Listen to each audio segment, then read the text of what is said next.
there was something that separated you, or that, you know, your personality and your experiences, you just didn't quite feel like you were, wouldn't say accepted, but that other people understood and looked at you as an outsider?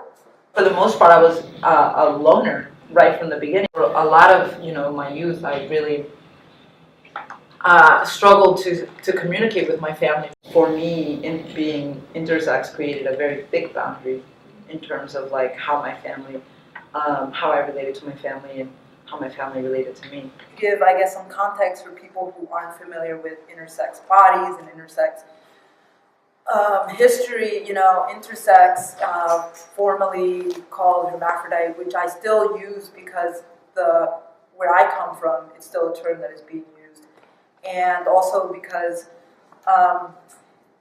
when I was younger, I would cringe at the thought of being that, and I think that part of being complete and whole is being able to appropriate the thing that made you cringe, and being able to look at it and say, well, what if I am that? And being that and owning it, and then maybe moving past it or not. But for me, when I communicate with my family and we speak Spanish, I still use hermaphrodite, and in medical terms, they still use pseudo or true hermaphrodite. And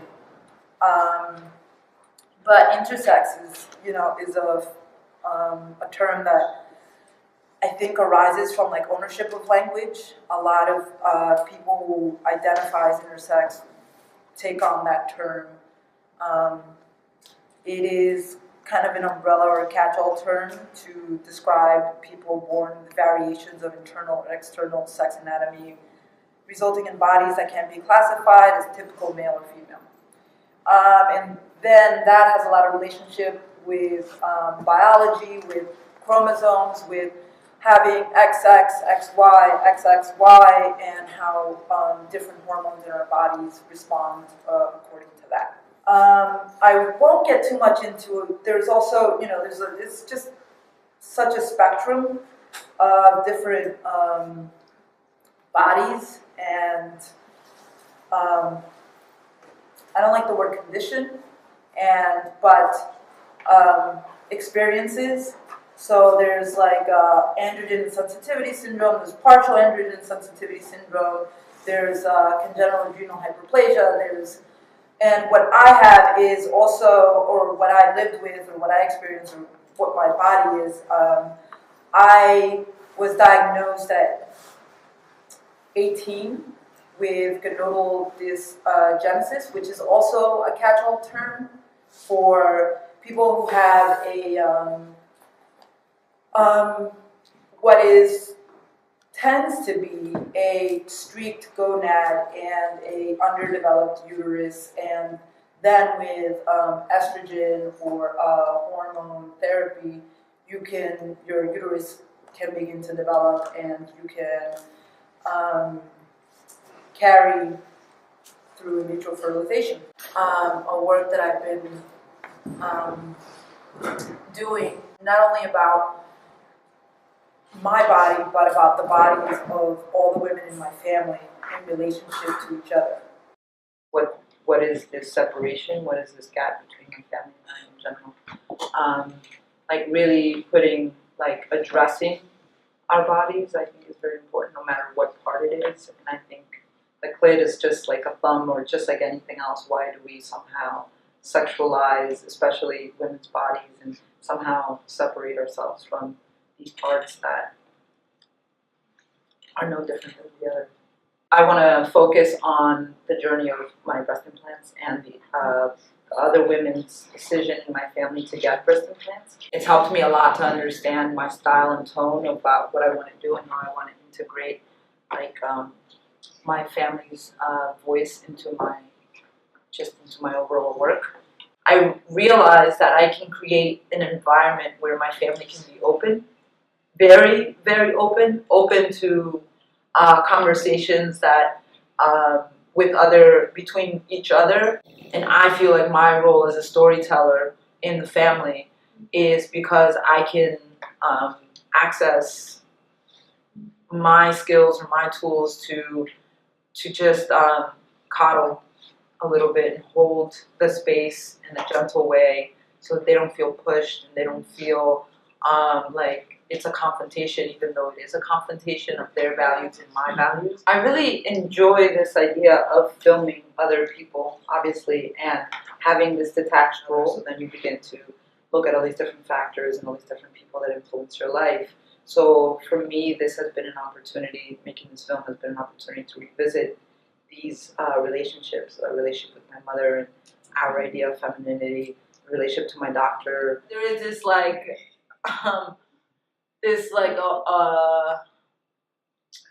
awareness of the unspoken, right? That goes into like, you don't put words to certain things, you don't talk about certain things in a secrecy, right? Confront people while creating a space for them to discuss things. Which I think I did with my mother. She's looking at herself in a completely different way, and I think that that's what I really want my work to do, is to present them to themselves. And yeah, I think that our relationship has changed since then, since seeing this film, because I think she saw herself represented the way she wants to be seen. Representation is a huge part of why I do the work that I do, so that they can see themselves and see the thought process. And for me to see myself and to see my relationship with them. And I don't know, I think that there's a lot of potential for growth in filming our intimate conversations. My family is my actual work, telling their stories and healing generations of trauma. So just kind of, I think that I need to put a break in it, just as hard as possible, create something that someone can pop in a DVD, show their kids, your aunt did this, and this is about our family and about some of the stuff that happened. However, in order to get to that point, you have to go through it. You have to go through the actual trauma. I think I'm very shameless, and I've been my whole life very shameless in terms of oh, this is the shit we're not supposed to talk about. Well, I'm gonna put it right front and center. And so I would have to hold their fear and be like, it's okay, I'm scared too, but I'm gonna go for it. How can you push yourself to tell a story to have that conversation visually? As a filmmaker, you have to, find use a visual means to tell a story that normally is told through words. So pushing yourself, for me, creating work from a place of detachment from the trauma also makes me want to give voice to it. From a place of a layered place, of lightness and dark, and playing with it. And in 6th grade, we had the option, 6th grade? Yeah, I was 12. We had the option of choosing to study a language, and which language did I want to study. And I already spoke Spanish and felt like I could read it. And so I decided to take Italian, which they offered. And I saw a film and fell in love with Italian film called Il Nuovo Cinema Paradiso by Tornatore. And then I studied it all throughout high school. Being unable to learn about Dominican culture through institutions, you learn about Italian culture or French culture or something that is deemed worthy. And my family certainly thought Italian culture was ooh, that happens in a lot of Latin families. Through it cuts across cultures, Colombians, Venezuelans. They all consider anyone who's been colonized, right, has this mentality of superiority and inferiority with European culture. And so when I arrived to college, I was going to major in journalism, and then decided that I really loved Italian culture, and I switched my major to Italian and majored in Italian and studied would read Italian novels, have all these conversations in Italian, would go to all these events. I went to school right near Yale, so I would go to all these events by Italian speakers at Yale, and in the process began to understand Italian sense of beauty and thinking about it as a construct, something so powerful that is used as a tool to hypnotize people and bring them in, and it helped me to sort of detach myself from this pressure of beauty in my family, but also and appreciate it and think of like ornate floral things that are like beautiful and feminine and themed feminine. And so I think Italian has had such an influence in the way that in all aspects of my identity. And I'm gonna take it back, even though I think it did come from a place from a lower self of like, oh, this is, you know, this legitimizes somehow my, you know, my education.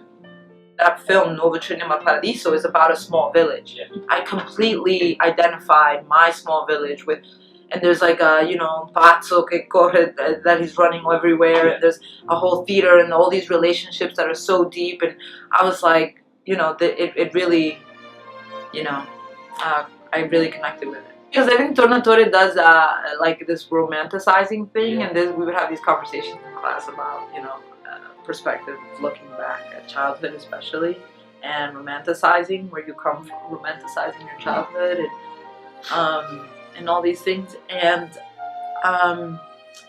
definitely, I think that I have a yearning to like be autobiographical, to like tell my story and to tell my family's story, just because I think that it's worthy of being told. I think, why not? I think my family has always seen me as an observer as well. So like having this intellectualizing of their culture that they're in, you know, like they are in the culture. I am somehow removing myself and going to study it, you know? I think that it was a recognition of like when I went down to DR to like take a class in that, like I think that a lot of them were happy for me and proud of me for having gone back and lived there 6 months and do all these things, but it also like cements this idea of like me as an outsider. Like they don't need to study it, they are it, you know.